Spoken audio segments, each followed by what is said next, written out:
இந்த மேடையில் ராகுல் காந்தி எங்காவது ஸ்டாலின் பேரை பயன்படுத்தினாரா? இதுக்கு முன்னால எத்தனை இடத்துல என்னுடைய சகோதரர் அப்படி பேசியிருக்காருல்ல, அந்த மேடையில பேசினாரா? அல்லது திமுக காங்கிரசும் திமுகவும் வெற்றி பெற்று இந்த ஆட்சிக்கு வந்தால் நாங்கள் இதை பேசுவோம்னு சொன்னாரா? காங்கிரஸ் வந்தால்ங்கிற வார்த்தையை தவிர வேற ஏதாவது சொன்னாரா? அதனால இப்ப ராகுல் காந்தி என் அணியில் வந்து விட்டார். நான் முதல்ல சொல்லும் போது நீங்க மறுத்து சொன்னீங்க, இப்ப நான் சொன்னதுக்கு விளக்கம் சொல்லிட்டீங்க, கோனார் நோட்ஸ் போட்டீங்க. தெளிவாயிடுச்சா உங்களுக்கு? இப்ப அதனால கூட்டணி இருக்கா? இருக்கா? இல்ல இருக்கு, ஆனா இல்ல அந்த மாதிரி போய் உங்களுக்கு தோணுதா?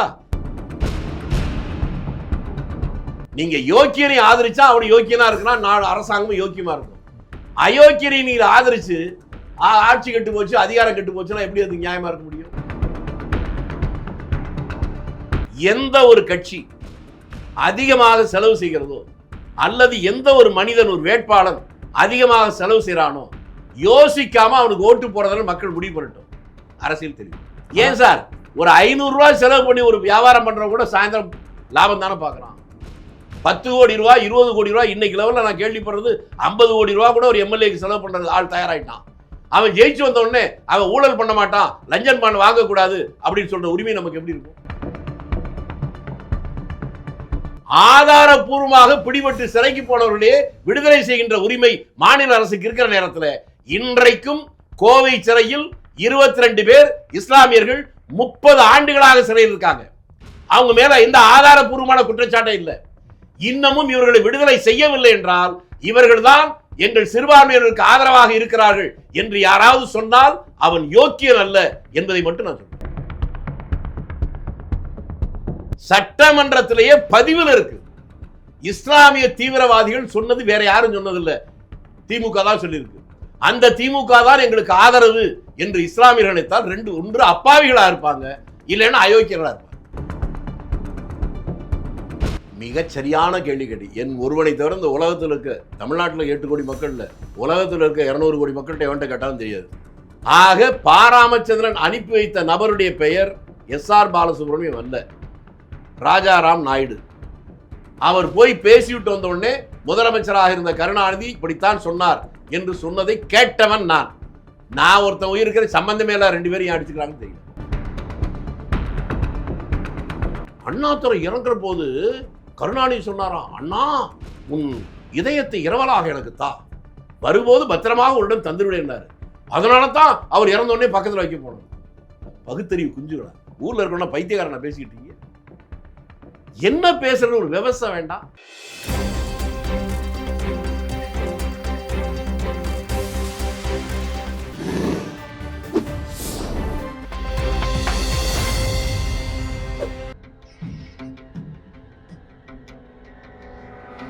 தமிழ் அலை நேயர்களுக்கு வணக்கம். இன்றைய சந்திப்பில் நம்மோடு இணைந்திருப்பவர் மூத்த அரசியல்வாதி திருச்சி திரு வேலுசாமி அவர்களை வரவேற்பதில் மகிழ்ச்சி. வணக்கம் சார். வணக்கம். என்னங்க சார், எப்படி இருக்கீங்க? மிக சிறப்பாக இருக்கீங்களா? Okay sir. நீங்கள் ஒவ்வொரு பேட்டியிலும் சொல்லக்கூடிய விஷயம் என்ன அப்படின்னா, அதாவது கூட்டணி ஒப்பந்தம்ங்கிறது ஒரு கல்வெட்டு சாசனமே கிடையாது, எப்போ வேணாலும் எது வேணாலும் மாறும் அப்படிங்கிற ஒரு நிலைப்பாடை தொடர்ந்து பேட்டிகளில் சொல்லிகிட்டே வரீங்க. இப்போது அது கண்டினியூ ஆகுதா? இன்னமும் உங்களுக்கு சந்தேகமா? இதை நான் சொல்கிற போது தான் என்னை பார்த்து நீங்கள் கேள்வி பண்ணீங்கன்னு எனக்கு தெரியும். என்கிட்ட சொல்ல, பக்கத்தில் இருக்க பையன்கிட்டலாம் இன்னும் இப்படிலாம் வளர்றாருன்னு. முந்தா நாள் பாண்டிச்சேரி வந்தாரா? முந்தா நாளா நேத்து அதெல்லாம் கரெக்டாக புரிஞ்சு வச்சிருக்கீங்களே. ராகுல் காந்தி கூட்டணி தானே, திமுக காங்கிரஸ் கூட்டணி தானே. மேடையில் எங்கேயாவது திமுகன்னு சொன்னாரா அல்லது ஸ்டாலின் சொன்னாரா? அதுக்கு என்ன அர்த்தம்? அரசியலில் எதுவும் நடக்கும், இப்படியும் நடக்கும், எப்போதும் நடக்கும். இதை புரிந்து கொள்ளனா அது அவங்க தப்பு. சார், நீங்கள் தான் ஒவ்வொருத்தரையும் இவ்வளோ கான்ஃபிடெண்ட்டாக சொல்கிறீங்க. அதாவது எப்போ வேணாலும் எது வேணாலும் நடக்குமா, அதாவது ஒப்பந்தம் கல்வெட்டு கிடையாது, கல்வெட்டு சாசனம் கிடையாதுன்னு சொல்கிறீங்க. ஆனால் உங்களுடைய மனநிலை போன்றே மனநிலை உள்ளவங்க உங்களுடைய கருத்தை ஒத்து போகக்கூடியவங்க அந்த நேரத்தில் அது மகிழ்ச்சியாக எடுத்துக்கிறாங்க. ஆனால் அடுத்தடுத்து நிகழக்கூடிய நிகழ்வுகள், அதாவது நீங்கள் சொல்லும்போது கல்வெட்டு சாசனம் கிடையாதுன்னு சொல்லும்போது என்ன நினச்சாங்க, அப்போ கூட்டணி பிரிஞ்சிரும் போல், அப்போ நமக்கு பிடிச்ச கட்சியோட கூட்டணி வச்சுக்கலாம் அப்படின்னு நினச்சாங்க. ஆனால் கூட்டணி சேர்ந்தாங்க, ஒப்பந்தமாச்சு, வேட்பாளர் அறிவித்தாங்க, இப்போ நாமினேஷனும் ஃபைல் பண்ணி முடிஞ்சு போச்சு. இன்னும் அந்த ஸ்டாண்டில் இருக்கீங்களான்னு தான் என்னுடைய கேள்வி. நான் மாறல சார், சுற்றி இருக்கிற நீங்கள் மாறுறதை பற்றி நான் ஏன் கவலைப்படணும்? நான் தெளிவாக இருக்கிறேன். கூட்டணி முடிஞ்சு போச்சுல்ல, ஒரே தொகுதியில் 6 தொகுதியில் பாண்டிச்சேரியில் கை சின்னமும் நிக்குது, சூரியனும் நிக்குது. 2 பேரும் கூட்டணியா இல்லையா? அதுதான் எனக்கும் ஒரு சந்தேகம். அதாவது இன்னமும் சந்தேகம் தானா? ஆமா ஆமா. ஏன்னா தமிழ்நாட்டுல வந்து நீங்க வந்து கூட்டணி ஜெல் ஆயிட்டீங்க, கூட்டணி போயிட்டு இருக்கீங்க. ஆனா பக்கத்துல இருக்க பாண்டிச்சேரியில எதிர்த்து போட்டிட்டு இருக்கீங்க. அங்கேயும் கூட்டணி தான் சொல்றீங்க, ஆனா எதிர்த்து போடுறீங்க. அந்த ஜெல்லுன்னா எனக்கு புரியலைங்க. நான்லாம் கிராமத்துக்காரன். இன்னும் ஜெல் ஆயிடுச்சுன்னா ஒன்னாயிருச்சு அதானே இல்ல சொல்றீங்க? கூட்டணி உடன்பாடு ஆயிடுது. கூட்டணி உடன்பாடு அவ்வளவுதானே. ஆமா. அப்ப ஏங்க நேத்து வந்து மேலூர்ல இங்க இருக்கலாம் இருந்து சத்தம் போட்டுக்கிட்டு இருக்கான்? அது யாரா இந்த ஒரு சம்பந்தம்லாம் கேண்டேட்டா அது போறீங்க? வேட்பாளருக்கு எதிர்ப்பு தெரிவிச்சு அதை தாங்க நான் சொந்த சொல்றேன். கட்சி உள்ள இல்ல. அது சொந்த கட்சி மட்டும் இல்ல, மாற்று கட்சியிலே வந்துகிட்டு இருக்கு. ம். திமுக காரன் காங்கிரஸ்காரன் இருக்கிற இடத்துல கோவப்படுறான், ம். காங்கிரஸ்காரன் திமுக இருக்கிற இடத்துல கோவப்படுறான். இதெல்லாம் மாற்ற முடியாதுங்க. அதைத்தான் நான் சொல்றேன். ம். மாற்றம் ஒன்றுதான் மாறாதுங்கிறதான் மிகப்பெரிய தத்துவம். ம். அதை புரிந்து கொண்டால் குழப்பம் இல்லை. புரிஞ்சுக்கலைன்னா உங்களை மாதிரி குழம்பிக்கிட்டே இருக்க வேண்டியது. அப்ப இன்னும் நம்பிக்கையோட இருக்கீங்களா? இன்னும் நம்பிக்கை இருக்கு. ஆ. எங்க இந்திய நாட்டு வரலாறு நான் ஒண்ணு சொல்றேங்க. பிஜேபி விட ஆர்எஸ்எஸ் விட காங்கிரஸுக்கு மிக மூர்க்கத்தனமான எதிரினா சிவசேனா. சரியா? சரி. அந்த சிவசேனாவும் காங்கிரஸும் சேர்ந்தே மகாராஷ்டிராவில் தேர்தலுக்கு அப்புறம் ஒன்னா சேர்ந்து கூட்டணி ஆட்சி வந்துருச்சு இல்ல. ம். அதுக்கப்புறம் உங்களுக்கு சந்தேகம் தான் நான் என்ன பண்ண முடியும்? எதுவும் நடக்கலாங்க, எப்படியும் நடக்கலாங்க. அதாங்க உண்மை. சார் நீங்க இப்போ குறிப்பிடும்போது ஒரு விஷயத்த சொன்னீங்க. பாண்டிச்சேரியில எந்த இடத்துலயாவது திமுக பத்தி குறிப்பிட்டு பேசினாரா? ஒரே கூட்டம் தாங்க. அதுல சொன்னாரான்னு கேட்டா நீங்க பேச மாட்டீங்க. ஆமா. சொன்னாரா? அதுதான் நேத்து வந்து முதலமைச்சர் திரு ஸ்டாலினும் பாண்டிச்சேரியில தான் பிரச்சாரம். நாங்க என்ன கேட்கிறேன்னா விட்டு நீ வேற ஏதோ சொல்றீங்களே. ஆ. இந்த மேடையில் ராகுல் காந்தி எங்காவது ஸ்டாலின் பேரை பயன்படுத்தினாரா? ம். இதுக்கு முன்னால எத்தனை இடத்துல என்னுடைய சகோதரர் அப்படி பேசியிருக்காருல்ல, ம். அந்த மேடையில பேசினாரா? ம். அல்லது திமுக காங்கிரசும் திமுகவும் வெற்றி பெற்று இந்த ஆட்சிக்கு வந்தால் நாங்கள் இதை பேசுவோம்னு சொன்னாரா? ம். காங்கிரஸ் வந்தால்ங்கிற வார்த்தையை தவிர வேற ஏதாவது சொன்னாரா? ம். அதனால இப்ப ராகுல் காந்தி என் அணியில் வந்து விட்டார். உங்க தலைவரே இப்படி உங்க அணிக்கு வந்து விட்டார் அப்படின்னு சொல்லும்போது இந்த கூட்டணி எப்படி ஒரு கேள்விக்குறியா இருக்கு? இதான் அணி வந்துருச்சு. அப்ப யாரோட அணி என்பது அழகுங்க. ம். அழகை நோக்கி போயிட்டு இருக்குங்க. ம். அதனால இனிமே மெல்ல மெல்ல சீரழிவுடைய உச்சத்துக்கு போனதுக்கு அப்புறம் நல்லது மாற முடியும். ம். அது மாதிரி அரசியல்ல ரொம்ப மோசமான ஒரு நிலைமை போய் இப்ப அதுல இருந்து மாறுவதற்கான துவக்கமாக நான் நினைக்கிறேன். இல்ல நீங்க எப்பவுமே குழப்பம் தெளிவுக்கான துவக்கம் தானே அது. அது சொல்றது இன்னும் கொஞ்சம் எனக்கு புரியலையே சார். புரியுற மாதிரி கொஞ்சம் சொல்ல முடியுமா? சொல்லுங்க. இல்ல நீங்க தான் சொல்லணும். அதான் குழப்பத்துக்கு அப்புறம் தான் தெளிவு வரும். ம். குழம்பிய குட்டையில் தான் அதுக்கப்புறம் தான் தெளிவு வரும். ம். அதனால தெளிவுங்கிறது எப்போ வரும்? குழப்பம் இருந்தாதானே அப்புறம் தெளிவு வரும். அது மாதிரி குழப்பத்தினுடைய உச்சத்துக்கு வந்துருச்சு அரசியல். ம். அதுல இருந்து தெளிவு இனிமே பிறப்பதற்கான துவக்கம் தான் இது அப்படின்னு நான் சொல்றேன். எல்லாம் தேர்தல் முடிஞ்ச பிறகு பிறக்குங்கிறீங்களா? இல்ல இப்ப அதுக்கான துவங்கிருச்சுன்னு சொல்றேன். இனி மெல்ல மெல்ல தெளிவை நோக்கி போகும். ஆனா சான்சஸ் ரொம்ப கம்மியாயிடுச்சு சார். ஏன்னா வேட்பு மனு வந்து ஆல்மோஸ்ட் முடிஞ்சு போச்சு. நேத்தோட முடிஞ்சு சார் போச்சு. நீங்க தேர்தலை பத்தியே பேசுறீங்க. சரி. நான் அரசியலை பத்தி பேசுறேன். இல்ல தேர்தல் தானே எல்லாத்துக்கும் ஒரு முக்கியமான. சார் தேர்தல் ஆட்சியில் இருப்பதாலே நினைச்செல்லாம் செஞ்சிட முடியாது. ம். ஆட்சிக்கு வரல எங்களால செய்யாம இருக்கவும் முடியாது. ம். நான் உங்களை பார்த்து கேட்கிறேன். மோசமான தோல்வி தமிழ்நாட்டில் வந்துச்சு 71ல. காமராஜர் நினைச்சதெல்லாம் நடந்துச்சு ஒழிய ஆட்சியில் இருக்கவங்க தடுமாறினாங்களே. ஜனநாயகத்துடைய தத்துவத்தை நான் புரிந்து கொண்டால்தான் நான் சொல்றது புரியும். நீங்க ஒருவேளை சர்வாதிகாரத்திலே ஹிட்லர் ரசிகரா இருப்பீங்கன்னு நினைக்கிறேன். ஜனநாயகத்தில் எப்போதும் எதுவும் நடக்கும் அப்படின்னு நான் சொல்றேன். அதுக்கு காரணம் இதுதான். தோற்று போனவர்கள் பெரிய வெற்றியை கண்டிருக்காங்க. பதவியில் இருக்கிறவன் எல்லாம் வெற்றியை அடைந்தவன் சொல்ல முடியாது. வெற்றி பெற்றவன் எல்லாம் புத்திசாலின்னு சொல்ல முடியாது, புத்திசாலி எல்லாம் வெற்றி பெற்றவன் சொல்ல முடியாதுன்னு சினிமா பாட்டு மாதிரி தான் அது. அதனால எதுவும் நடக்கும், எப்போதும் நடக்கும், எப்படியும் நடக்கும் என்பது நான் உங்களுக்கு சொல்லுகிற தத்துவமாகவே எடுத்துங்க. சரி சார்.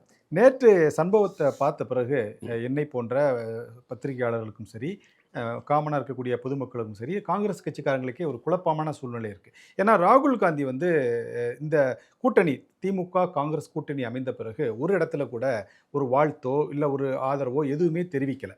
அதே நேரத்தில் நேற்று சென்னை வந்தார். சென்னை வந்துட்டு புதுச்சேரிக்கு பிரச்சாரத்துக்காக போனார். புதுச்சேரியிலையும் நேற்று முதலமைச்சர் திரு மு க ஸ்டாலின் அவர்களும் ராகுல் காந்தியும் ஒரே ஊரில் தான் இருக்காங்க. பார்த்துக்கிறதுக்கான வாய்ப்பு இல்லை. மேடையில் கூட நீங்கள் சொன்ன மாதிரி ஒரு இடத்துல கூட திமுக குறிப்பிட்டு பேசவே இல்லை. இது எதை நோக்கி போகிறது சார் இந்த கூட்டணி? நான் முதல்ல சொல்லும்போது நீங்கள் மறுத்து சொன்னீங்க. இப்போ நான் சொன்னதுக்கு விளக்கம் சொல்லிட்டீங்க. கோனார் நோட்ஸ் போட்டீங்க.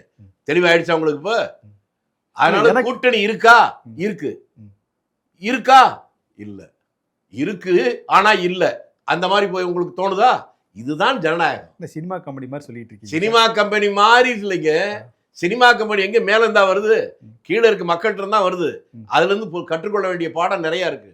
வில்லன் யோக்கியனை போல இருப்பான், யோக்கியனை பார்த்தா வில்லன் மாதிரி தோணும், கடைசியில தான் உண்மை தெரியும்ல. அது மாதிரி இப்ப போயிட்டு இருக்கு. நேர்மையாளர்கள் பல பேர் அரசியல் இருக்கவங்கள உங்களை மாதிரி ஆட்கள் ஏத்துக்கிறீங்களா எனக்கு தெரியல. தப்பானவர்கள் பல பேர் ஹீரோக்களா இருக்கிறாங்க. அது கடைசி நேரத்துல தான் இனிமே புரியும். கூட்டணி இருக்கா இல்லையா? இருக்கு, ஆனா இல்ல. இதை சிரிக்கிறதா என்ன பண்ணு எனக்கு புரியவே இல்லை சார். இடுக்கன் வருங்கால் நகுக. நீங்க சிரிங்க, கோவப்பட்டீங்கன்னா உங்க உடம்பு கெட்டு போயிடும். நீங்க தானே பாண்டிச்சேரி பத்தி சொன்னீங்க. ஆமா, ஒரே தொகுதியில சூரியனும் கையும் நிக்குது, ரெண்டு கூட்டணியா இல்லையா? அதே நடப்ப சொல்றாங்க, இதாங்க நடந்துகிட்டு இருக்கு. இதெல்லாம் பார்த்து நீங்க வருத்தப்பட்டால் கோவப்பட்டால் உங்க உடம்பு வீணா போயிடும். துன்பம் வரும் வேளையிலே சிரிங்க என்று சொல்லி வச்சார் வள்ளுவர். சரிங்க சரிங்க. இப்போ பாண்டிச்சேரி தமிழ்நாடு ஒரு ஒப்பீடு பார்த்துட்டோம். அதே மாதிரி தான் கம்யூனிஸ்டுகளும் காங்கிரஸும் தமிழ்நாட்டில் கூட்டணியில் இருக்காங்க, ரொம்ப ஒருங்கிணைப்போட இருக்காங்க. பாண்டிச்சேரிலையும் அதே மாதிரி இருக்காங்க, கொஞ்சம் சின்ன சின்ன சண்டைகளோட. ஆனால் கேரளாவில் வந்து நேர் எதிராக ஒருத்தர் கடுமையாக விமர்சனம் பண்ணிட்டு இருக்காங்க. இது என்ன சார், மக்களை இவ்வளோ கேலி கூத்தாக்குறீங்க? கேலி கூத்து நடக்குது இல்லைன்னு புரிஞ்சுக்கிறது மக்கள் புரிஞ்சுக்கலன்னா யாருங்க என்ன பண்ணுவா? என்னங்க சொன்னார் கம்யூனிஸ்ட்ல? ரகசியமா சொன்னார் அந்த மாநில செயலர். ஆமா 15 கோடி ரூபாய் எங்களுக்கு கொடுத்தாங்க திமுக இருந்து, நாங்க மறைச்சா வாங்கணும், வெளிப்படையா தெரிஞ்சா வாங்கணும், அக்கௌண்ட்ல வாங்கினோம்னாங்க. அதை தாங்க நான் சொல்றேன். நீங்க இது என்ன, நான் என்னத்தை சொல்றதுங்க? இது சொன்னாக்க ரொம்ப கீழே இறங்கி சொன்னா தப்பா போயிருங்கிறதுக்காக சொல்லாம இருக்கிறேன். இப்படி அரசியல் விபச்சாரத்தை கூட மக்கள் அங்கீகரித்துக் கொள்ளுகிறார்கள் என்பதுதான் துயரத்தினுடைய உச்சம். முன்னாலெல்லாம் ஒருத்தன் தப்பு பண்றான்னு சொன்னா அதை இவன் அயோக்கியன் அப்படின்னு மக்கள் ஒதுக்குனாங்க. அப்போ எல்லாம் நல்லா இருந்துச்சு. இப்ப தப்பு பண்றவனதான் ஏத்துக்குவாங்க போல் இருக்கு. யோக்கியா இங்கேருந்து வந்தானா, டேய் நல்ல மனுஷன் ஒருத்தன் சொல்லுவான், ஆமாடா அவன் கூட போனா அவனுக்கு டீ நம்ம வாங்கி கொடுக்கணும், அவனும் உருப்பட மாட்டான், நம்மளே உருப்பட மாட்டான். இப்போ யோக்கியா வந்து அவனுக்கு பிழைக்க தெரியாதவன்லாம் சொல்றாங்க. நான் சொன்னதே நீங்க ரொம்ப எளிமையா சொல்லியிருக்கீங்க.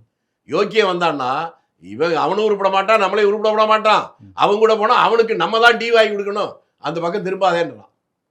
அந்த அளவுக்கு போனதுக்கு மக்களுடைய மனோநிலைக்கு தகுந்த மாதிரி தான் சமூகம் வரும்.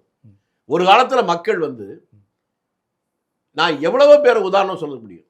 எங்க ஊர்ல எடுத்துங்க, இன்னைக்கு கூட இல்லை, சுதந்திரம் வருவதற்கு முன்பாக ஒரு தேர்தல் வருது.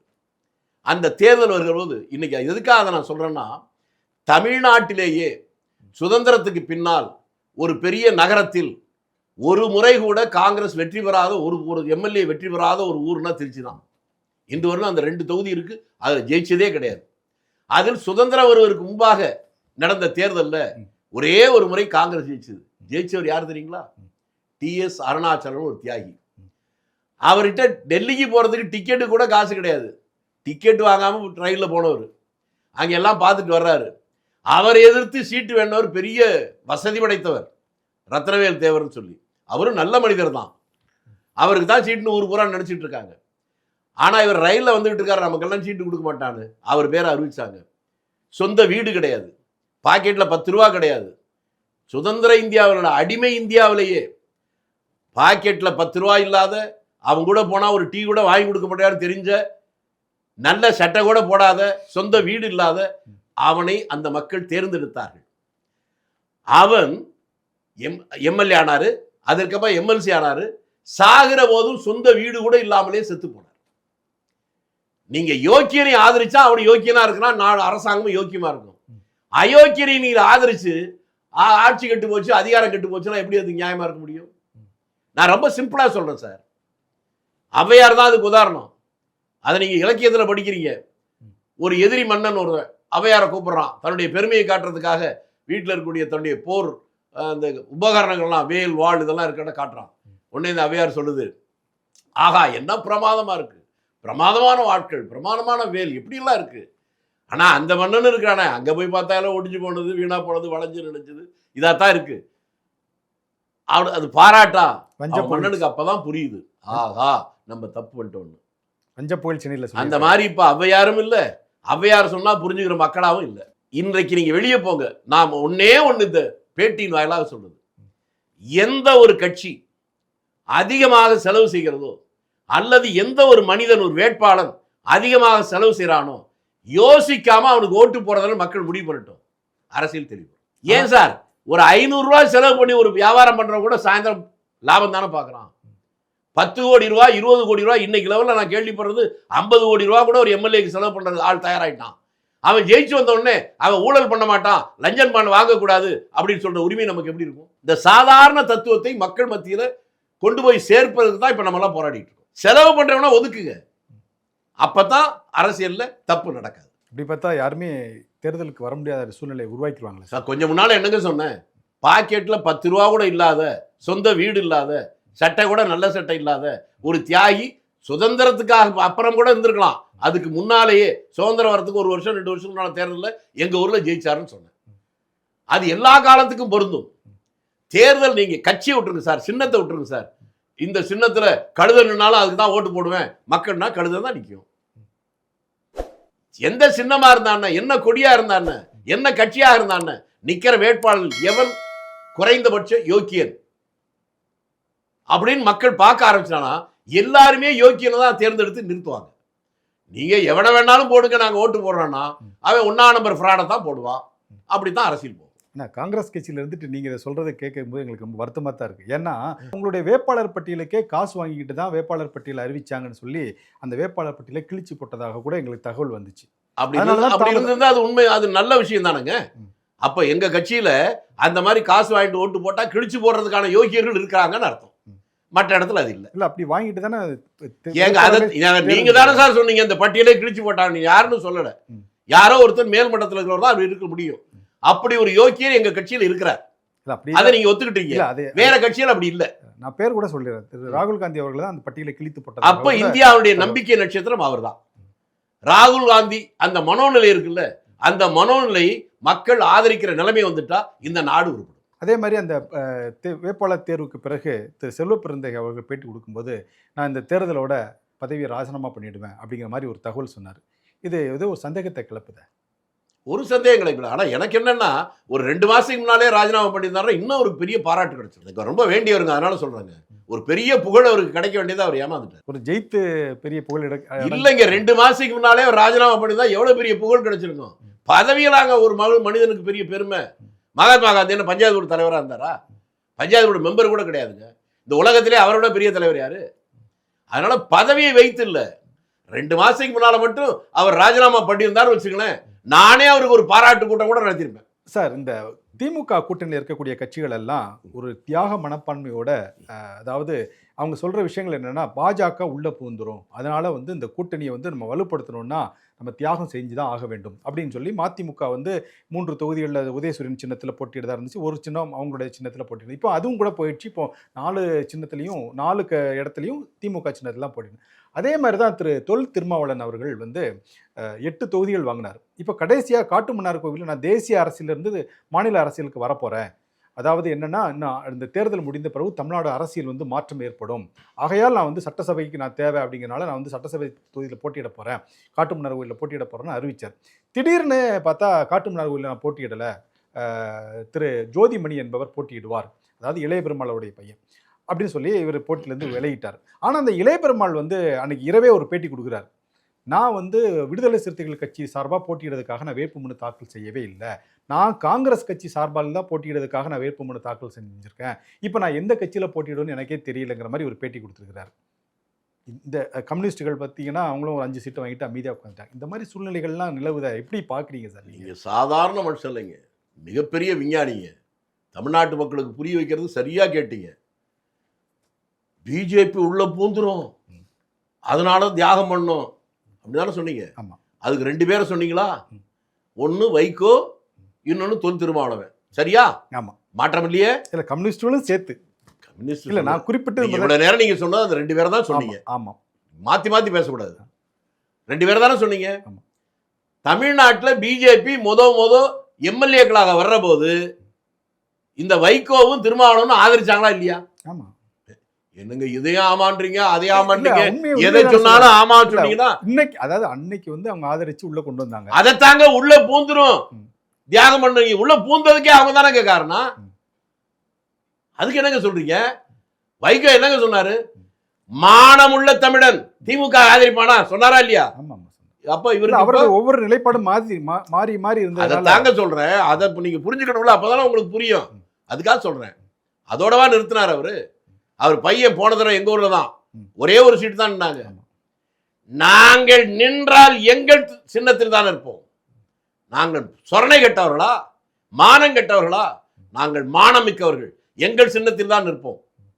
ஒரு சீட்டுக்கே எங்க சின்னத்தில் தான் நிற்போம். ஏன்னா நாங்க மானம் உள்ளவர்கள். மானம் இல்லாதவன் தான் வேற சின்னத்தில் நிற்பான் சொன்னாங்க.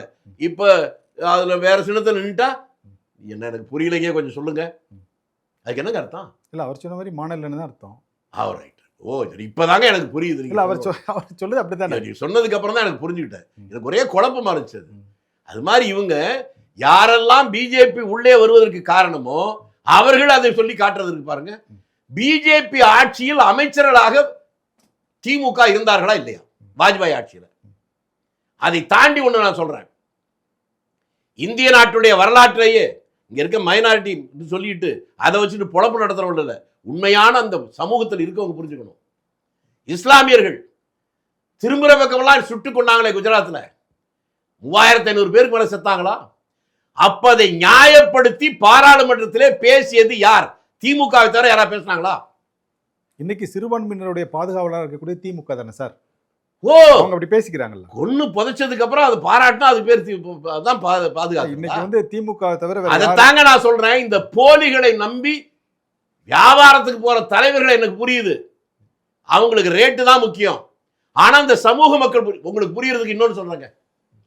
இந்திய அரசியல் நிர்ணய சட்டப்படி ஒரு வழக்கு நடக்கிற போது யார் வேணா நடத்தலாம், எந்த ஆட்சி வேணா நடத்தலாம், சிபிஐ நடத்தலாம், என்ன வேணா நடத்தலாம்.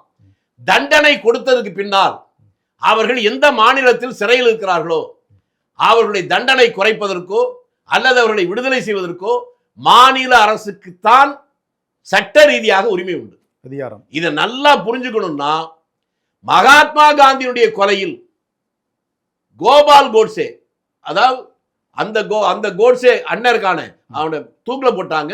தம்பி கோபால் கோட்சே அவன் ஆயுள் தண்டனை கைதியாக மகாராஷ்டிரா இருக்கான்.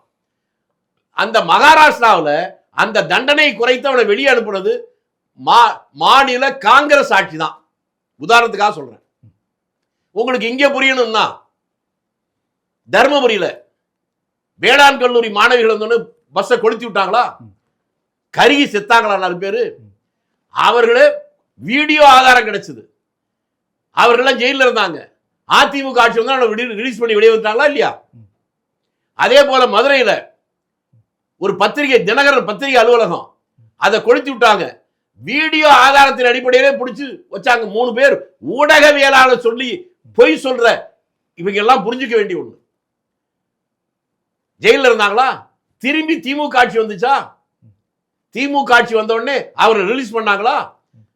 ஆதாரத்தோடு இருந்து சிறையில் இருந்தவர்களுக்கு விடுதலை செய்கின்ற சட்ட ரீதியான உரிமை மாநில அரசுக்கு இருக்கிறத சொல்றேன். அப்ப அந்த கொலை பண்ணிட்டு வந்தவங்களுக்கு ஆதரவா இருந்தாலும் பார்த்தோன்னே கண்கள் பணித்தது, இதயம் இனித்தது. நானா சொன்னேன்? நான் இப்பதான் திரும்பி கேட்கிறேன். தமிழ்நாட்டில் இருக்கக்கூடிய இஸ்லாமிய பெருங்குடி மக்கள் யாரெல்லாம் நேர்மையாக சிந்திக்கிறீர்களோ, யாருக்கெல்லாம் உணர்வு இருக்கிறதோ, விவரம் தெரியாத அப்பாவிகளை சொல்ல மாட்டேன், அல்லது அயோக்கியர்களை இதை வைத்து பணம் பண்ணுன்னு சொல்ல மாட்டேன், நேர்மையாளர்களை பார்த்து கேட்கிறேன். இதெல்லாம் இருக்கிற போது ஆதாரபூர்வமாக பிடிபட்டு சிறைக்கு போனவர்களே விடுதலை செய்கின்ற உரிமை மாநில அரசுக்கு இருக்கிற நேரத்தில் இன்றைக்கும் கோவை சிறையில் 22 பேர் இஸ்லாமியர்கள் 30 ஆண்டுகளாக சிறையில் இருக்காங்க. அவங்க மேல எந்த ஆதாரபூர்வமான குற்றச்சாட்டே இல்லை. இன்னமும் இவர்களை விடுதலை செய்யவில்லை என்றால் இவர்கள்தான் எங்கள் சிறுபான்மையினருக்கு ஆதரவாக இருக்கிறார்கள் என்று யாராவது சொன்னால் அவன் யோக்கியன் அல்ல என்பதை மட்டும் நான் சொல்றேன். இஸ்லாமிய தீவிரவாதிகள்ங்கிற ஒரு பெரிய கோடை உருவாக்குனதே திமுக தான் அப்படிங்கிற வாசகத்தை கூட விமர்சனத்தில் வைக்கிறாங்களே. பரவாயில்ல, நிறைய விஷயம் நீங்க தெரிஞ்சு வச்சிருக்கீங்க. சட்டமன்றத்திலே சொன்னது அதான். ஆல்ரெடி அருணா அவர்கள் வந்து சட்டமன்றத்தில் பதிவு செய்திருக்காங்க. அதைத்தான் நீங்க சொன்னதான் கரெக்டா சொல்லிட்டீங்களே, ரொம்ப ஆழமா புரிஞ்சு வச்சிருக்கீங்க. சட்டமன்றத்திலேயே பதிவில் இருக்கு. இஸ்லாமிய தீவிரவாதிகள் சொன்னது வேற யாரும் சொன்னதில்லை, திமுக தான் சொல்லியிருக்கு. அந்த திமுக தான் எங்களுக்கு ஆதரவு என்று இஸ்லாமியர்கள் நினைத்தால் ஒன்று அப்பாவிகளா இருப்பாங்க, இல்லைன்னா அயோக்கியர்களா இருப்பாங்க. விவரம் தெரிந்த நேர்மையாளர்கள் அதை சொல்ல முடியாது. இல்லை திமுக அதான பிரச்சாரம் தொடர்ந்து செஞ்சுக்கிட்டே இருக்காங்க சார். அதனா பாஜக வந்துருச்சு அப்படின்னா இங்கே ஓகே இஸ்லாமியர்களும் சிறுபான்மையினரையும் துன்பப்படுத்துவாங்க, துயரப்படுத்துவாங்க. அதனால பாஜக வந்துடவே கூடாது. அதான் இவன் துயரப்படுத்துற போது ஆதரிச்சவங்க இவங்க தானுங்க. இவங்க என்ன தடுத்து நிறுத்துறாங்களா? நான் என்ன கொஞ்சம் முன்னால சொன்னேன், 3500 இஸ்லாமியர்களை கொன்று குவித்த போது குஜராத்தில், அப்ப அந்த ஆட்சியில் இவங்க மந்திரியா இருந்தாங்கல்ல, வெளியே வந்தாங்களா? அல்ல எழுத்து ஒரு குரல் கொடுத்தாங்களா? இதுக்கெல்லாம் காரணம் ஆர்எஸ்எஸ் தான் நாடு பூரா சொல்லுச்சு. அந்த ஆர்எஸ்எஸ் தவறான இயக்கம் அல்ல, அது ஒரு சமூக சீர்திருத்த இயக்கம். முரசொலியில் கடிதம் எழுதினாரா கருணாநிதி? அவங்க தான் இஸ்லாமியர்களுக்கு ஆதரவு நினைச்சா உங்களை அல்லாவே காப்பாற்ற முடியாது. அந்த மாதிரி இல்லைங்க, உண்மையை சொல்றேங்க. ஆடு அறுக்கிறவனை நம்புன்னு சொல்லுவான். அதுபோல இஸ்லாமியர்களை தீவிரவாதிகள் அசம்பிளியில சொன்னவங்க, அவங்களை கொலை பண்ற போது பாராட்டினவங்க, அவங்க தான் இவங்களை காப்பாற்றுவாங்கன்னு யாராவது சொன்னா இவங்களை யாரு காப்பாற்ற முடியும்? ஒன்றும் பண்ண முடியாது. சரி சார், உங்க வேட்பாளர் பட்டியலாம் ஒரு 28 பேருக்கு எல்லாம் கொடுத்துருக்காங்க. எப்படி சார் வெற்றி வாய்ப்புகள்லாம் எப்படி இருக்கு? 28 பேரும் ஜெயிச்சிருவாங்க. கான்ஃபிடென்ட்? கான்ஃபிடென்ட். இல்லை நீங்கள் சிரிக்கிறத பார்த்தா எனக்கு சந்தேகமா இருக்கு. நீங்க சந்தேகப்படுறதும் சந்தேகப்படாம இருக்கிறது உங்க உரிமைங்க. எனக்கு அந்த விருப்பம் இருக்கு 28 பேரும் ஜெயிக்கணும்னு. இல்ல விருப்பம் இருக்கு. வெற்றி வாய்ப்பு எப்படி இருக்குன்னு என்ன எல்லா இடத்துலயும் போய் நான் விசாரிக்கலைங்க. 28 பேரும் ஜெயிக்கணும் அப்படின்னு நான் விரும்புறேன். விரும்பினா ஜெயிச்சா மகிழ்ச்சி அடைவேன், தோத்து போயிட்டாலும் ஒரு மகிழ்ச்சி அடைவேன். அது என்னன்னு கேட்டா, ஆஹா இப்பதாங்க எனக்கு பெரிய சந்தோஷமா இருக்கு, ஜெயிச்சாலும் எனக்கு மகிழ்ச்சி, 28 பேரும் தோத்தாலும் மகிழ்ச்சி. இது என்ன வித்தியாசமா இருக்கு? இப்பதான் உண்மையை உங்களுக்கு சொல்ல போறேன். இந்த வேட்பாளர்களை போடுற குளறுபடி இருந்துச்சு பாருங்க. 28 பேரும் தோத்து போயிட்டாங்கன்னா இனி எதிர்காலத்தில் இந்த தப்பு காங்கிரஸே நடக்காது. அப்ப அந்த காலத்துல இருந்த போல நேர்மையாளருக்கு சீட்டு கிடைக்கும். அதுவும் மகிழ்ச்சி தானே. என்னங்க புரியுதா இல்லையாங்க? எனக்கு புரியல. புரியலன்னா உங்களுக்கு புரியாம இருக்கிறதா நல்லது. மக்களுக்கு மட்டும் புரிஞ்சா போதும். இல்ல மக்களுக்கும் நீங்க இன்னும் கொஞ்சம் மக்களுக்கு புரிஞ்சு போச்சு. இன்னும் கொஞ்சம் தெளிவுபடுத்திங்கன்னா நல்லா. மக்களுக்கு புரிஞ்சு போச்சுங்க. அதாவது இனிமேல் இதுல தோத்து போயிட்டா இந்த மாதிரி வேட்பாளரை தப்பா போட்டா தோத்து போயிடும் அப்படிங்கிற சிந்தனை மேல வந்துட்டாங்க. எதிர்காலத்துல இப்போ எங்க ஊர் இருக்கு, எங்க ஊர்ல ஒரு கேண்டிடேட் போட்டா எங்க மெட்ராஸ்ல இருந்து ஒருத்தர் போட மாட்டாங்கல்ல, அல்லது கோயம்புத்தூர்காரன் போட மாட்டாங்கல்ல, எங்க ஊருக்காரனே போடுவாங்க. இப்படி மாத்தி போட்டு அதனாலதான் தோத்து போச்சுக்கிற ஒரு அதிர்ச்சி வைத்த வந்துடும். எதிர்காலத்துல இந்த தப்பு நடக்காம இருக்கிறதுக்கு அது காரணமாயிரும். அதுவும் மகிழ்ச்சி தான். ஆக எனக்கு பாருங்க, ஜெயிச்சாலும் மகிழ்ச்சி, தோற்றாலும் மகிழ்ச்சி. நான் இந்த கேள்வியை கேட்கக்கான காரணம் என்னன்னா சார், ஒரு வாரத்துக்கு முன்பு வந்து பாமகவில் இருந்து காங்கிரஸில் இணைந்த திரு தமிழ்குமரன் என்பவருக்கு பெண்ணாகரம் தொகுதியை கொடுத்துருக்கீங்க. காஞ்சிபுரத்தில் எம்பியா இருந்தவர் கொண்டு போய் மேலூரில் கொடுத்துருக்கீங்க. சங்கரன் கோயிலுங்கிற தொகுதியில் கிட்டத்தட்ட 20-30 வருடங்களாக காங்கிரஸ் போட்டியிடவே இல்லை. அந்த தொகுதியில் காங்கிரஸ் கட்சிக்கு கொடுத்துருக்கீங்க. அதனால தான் நான் அந்த கேள்வி உங்ககிட்ட கேட்டேன். நீங்கள் பல விஷயங்களை தெரியாமலே அரைகுறைமாக தெரிஞ்சு பேசக்கூடாது. சரி, நீங்கள் முழுமையாக சொல்லுங்கள். காஞ்சிபுரத்தில் இருக்கிற எம்பியா இருக்கிற அங்கே போய் அவ்வளோதானே சொல்கிறீங்க. அவர் பிறந்தது எந்த ஊர் தெரியுமா உங்களுக்கு? எனக்கு தெரியாது. எம்பியா போட்டது தப்புன்னு சொல்லுங்க. சரி, ஏதோ ஒரு தப்பு. அவர் பிறந்தது மதுரைங்க. சரி, மதுரைக்கு காஞ்சிபுரத்தோட மேலூர் தான் பக்கம். சரி, நான் துவக்கத்திலே சொன்னேன், இந்த இவர்கள் தோற்கடிக்கப்பட்டால் எதிர்காலத்தில் காங்கிரஸ் கட்சி தலைமை இப்படிப்பட்ட தவறுகளை செய்யாது. ஏன்னா இப்ப போட்டிருக்கிற வேட்பாளர்களை பாதிக்கு மேல அந்த ஊருக்கு சம்பந்தம் இல்லாதவர்களை போடும்போது அவர்கள் வெற்றி பெற்றாலும் அங்கிருந்து கட்சி பணியாற்ற மாட்டாங்க, அங்க இருக்க மக்கள்கிட்ட தொடர்பு இருக்காது. எதிர்காலத்தில் இந்த தவறுகள் நடக்காமல் இருப்பதற்கு அந்த தோல்வி ஒரு அதிர்ச்சி வைத்தியத்தை கொடுக்கும். அந்த வகையில மகிழ்ச்சி தான். 28 பேரும் ஜெயிச்சுட்டாலும் காங்கிரஸ்காரன் எல்லாரும் ஜெயிச்சுட்டான் அப்படிங்கிற மகிழ்ச்சி. பாருங்க, எப்படின்னாலும் எனக்கு மகிழ்ச்சி. அப்போ ஜெயிச்சாலும் மகிழ்ச்சி, தோத்தாலும் மகிழ்ச்சி. ஆமா, இப்படி ஒரு உலகத்துல எவனுக்கா சந்திரன் கிடைக்கும்? எனக்கு ரொம்ப குழப்பமா இருக்கு. நீங்க குழம்புறது கூட எனக்கு மகிழ்ச்சியா இருக்கு. சரி சார், ஓகே. கடந்த 10 நாட்களுக்கு முன்பு வரைக்கும் திமுகவுடைய பிரச்சாரம் எப்படி இருந்துச்சுன்னா, டெல்லிக்கும் தமிழ்நாட்டுக்கும் தான் இடையில தான் போட்டி. தமிழ்நாட்டில் இப்போ நடக்கக்கூடிய தேர்தல் வந்து டெல்லிக்கும் தமிழ்நாட்டுக்குமான தேர்தல் தான் அப்படின்னாரு. ஆனால் இப்போது இந்த ஆடியோ விஷயம் ஒரு பக்கம் இருந்தாலும் இன்னொரு விஷயத்தை வந்து குறிப்பிட்டு பேசுகிறார். அது வந்து உங்ககிட்ட கேட்டால் ரொம்ப பொருத்தமாக இருக்குன்னு நினைக்கிறேன். ஏன்னா திரு கர்ம வீரர் காமராஜரோட பயணித்த நீங்கள், கர்ம வீரர் காமராஜர் மறைந்த பிறகு அவருக்கு வந்து மெரினாவில் இடம் வேண்டும் என்று அப்போது இருந்த எஸ்ஆர் பாலசுப்ரமணியன் அவர்கள் கேட்டார். அந்த விஷயமா பேசும்போது இவரை சொல்கிறார், திரு எடப்பாடி பழனிசாமி அவர் சொல்கிறாரு.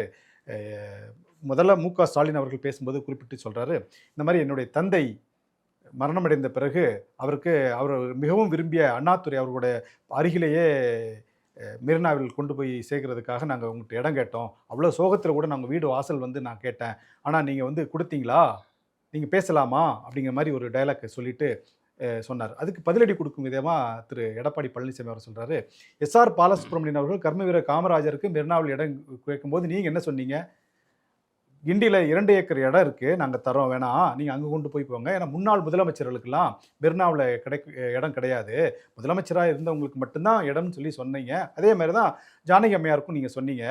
அதை நீங்கள் உங்கள் அப்பா என்ன சொன்னாரோ அதைத்தான் நானும் சொல்கிறேன், நீங்கள் அப்பாவுடைய வழியில் வந்தவர் தானே, நீங்கள் அதை பின்பற்றிக்க வேண்டியதானே, நீதிமன்றத்துக்கு போய் வாங்கினீங்கன்னு சொல்லி ஒரு பிரச்சாரம் வந்து ஒரு மோதல் போயிட்டுருக்கேன். அதை எப்படி காமராஜரோட இருந்தவங்கனால உங்ககிட்ட கேட்குறேன்.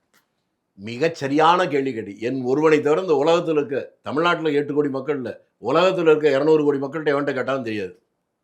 அந்த சம்பவம் கேள்விப்பட்ட உடனே அலையடிச்சு சென்னை வந்தேன். சத்தியமூர்த்தி மோனில் வந்தேன்.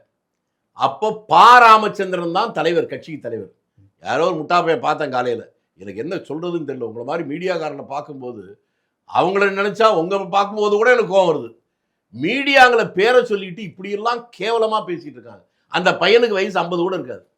காமராஜர் இறக்கும் போது அவன் பிறக்கவே இல்லை. அவன் என்னமோ பக்கத்தில் இருந்த மாதிரி பேசி, அப்போ நெடுமாறன் தான் எல்லாம் பார்த்தாரு. இந்த முட்டாப்பேலுக்கு தெரியல, நெடுமாறன் அப்போ ஆஃபீஸ்க்கே வரல. அதுக்கு ஒரு காரணம் இருக்குது, அது இப்போ தேவையில்லை. தலைவர் காமராஜர் மறைகிறதுக்கு முதல் நாள் சிவாஜி கணேசனுடைய பிறந்த நாளுக்கு காமராஜர் போறார். அது நெடுமாறனுக்கு பிடிக்கல. அவரும் அவருடைய நண்பர்களும் அன்னைக்கே எதிர்ப்பை தெரிவித்தார்கள். அதனால வீட்டுக்கே வரல. இறந்த உடனே கூட அவர் வரல. ஆனா அன்றைக்கு நடந்தது என்னன்னா, பா. ராமச்சந்திரன் பக்கத்துல இன்னைக்கு எப்படி பீட்டர் அல்போன்ஸோ அது மாதிரி அப்போ ராஜாராம் நாயுடுன்னு ஒருத்தர் இருந்தார், திருமங்கலம். அவரு கருணாநிதிட்ட மிக நெருக்கமான நண்பர். அவரை கூப்பிட்டு பா. ராமச்சந்திரன், நம்ம கடற்கரையிலேயே இங்கேயே அடக்கம் பண்ணிடுவோம், நீங்கள் போய் பேசி அவர்கிட்ட ஒப்புதல் வாங்கிட்டு வாங்கன்னு அனுப்பினார். அப்படி பேசுகிற போது நானும் அழுது கொண்டு நின்று கொண்டிருந்தவன். என்ன காரணம்னா, பா. ராமச்சந்திரனுக்கு நான் வயது ரொம்ப வித்தியாசமாக இருந்தாலும் அவருக்கும் எனக்கும் அவ்வளோ நெருக்கமான ஒரு உறவு இருந்தது. ஏன்னா என்னுடைய திருமணத்தை கூட நான் முடிவு பண்ணல, அவர் தான் முடிவு பண்ணி திருமணத்தையும் நடத்தி வச்சவர். அந்த அந்த நெருக்கம் இருந்தது. இவர் போய் வந்த உடனே வருத்தத்தோடு அவர் சொன்னது, எடப்பாடி பழனிசாமிக்கும் தெரியாது, அப்பெல்லாம் அவர் அரசியலுக்கு வரல, அதை புரிஞ்சுக்கணும். இவங்க யாருக்கும் தெரியாதவர்களும் தெரிந்ததை போல பேசிட்டு இருக்காங்க, தெரிஞ்ச நம்மளை மாதிரி ஆளும் பேசாத உட்காந்துருக்கோம். அதனாலதான் உங்ககிட்ட இந்த அதுதான் ராஜாராமன் போயிட்டு வந்து வருத்தத்தோடும் வேதனையோடும் சொன்னது, என்கிட்ட இவ்வளவு நல்லா எப்பவுமே நல்லா பழகுவார், இன்னைக்கு அவர் பேசின விதமே தப்பா இருந்துச்சு, அதெல்லாம் முடியாது, வேற ஏதாவது பேசுங்கன்றாரு. முதலமைச்சராக இருக்கிறவங்களுக்கு மட்டும்தான் இடம் கொடுக்க முடியும். இவர் முன்னாள் முதலமைச்சர்ன்றாரு. அதுக்கப்புறம் இவங்க போய் சொல்றாங்கன்னா, இன்னைக்கு இவங்கெல்லாம் சேர்ந்து தேனாம்பேட்டையில் தான் வைக்கிறதா இருந்தாங்களாம் காங்கிரஸ்ல. ஆனா இவர் தான் உடனே அங்க அனௌன்ஸ் பண்ணாராம். அவர் தான் உடன் பிறந்த சகோதரரை போல பண்ணாராம். எவ்வளவு பொய் பித்தலாட்டம் வந்து சொன்னாரு. சொன்னதற்கு அப்புறமா என்ன எப்படி செய்யலாம்ங்கிற இவ யோசனை நடந்து கொண்டிருக்கிற போது இவரை கேட்காமலேயே அறிவிப்பு வருகிறது அரசாங்கத்திலிருந்து, கிண்டி பக்கத்தில். அது உண்மை. ஆக பா. ராமச்சந்திரன் அனுப்பி வைத்த நபருடைய பெயர் எஸ்ஆர் பாலசுப்ரமணியம் அல்ல, ராஜாராம் நாயுடு. அவர் போய் பேசிவிட்டு வந்த உடனே முதலமைச்சராக இருந்த கருணாநிதி இப்படித்தான் சொன்னார் என்று சொன்னதை கேட்டவன் நான் ஒருத்தன் உயிருக்கிற சம்பந்தமே இல்ல, 2 பேரும் அடிச்சுக்கிறாங்கன்னு தெரியல. இது உண்மை. அதான் முற்பகல் செய்யும் பிற்பகல் விளையும். காமராஜர் சொல்லும்போது அப்படி சொன்னா, அவரே முன்னாள் முதலமைச்சராக போய் நீங்க தான் பெரிய எதிரியாச்சே, நீங்க எதுக்கு அங்க போனீங்க, இன்னொன்னு பாருங்க, ஏன் இங்க போனாங்கன்னு முதலமைச்சர் சொன்னா, அதை பார்த்தீங்களா? அண்ணாதுரை இறங்குற போது கருணாநிதி சொன்னாராம், அண்ணா உன் இதயத்தை இரவலாக எனக்கு தா, வரும்போது பத்திரமாக உன்னிடம் தந்துவிடுனாரு. அதனால தான் அவர் இறந்த உடனே பக்கத்தில் வைக்க போனார். பகுத்தறிவு குஞ்சுகளா, ஊர்ல இருக்கணும் பைத்தியக்காரனை பேசிக்கிட்டீங்க, என்ன பேசுறது ஒரு விவசாயம் வேண்டாம். நினைச்சா அது முதல்ல பீச்சுன்னு கூட சொல்ல முடியாது, கூவங்கரை தான். சட்ட ரீதியா நீங்க பார்க்க டாக்குமெண்ட்டை பார்த்தீங்கன்னா கூவத்துக்கரை.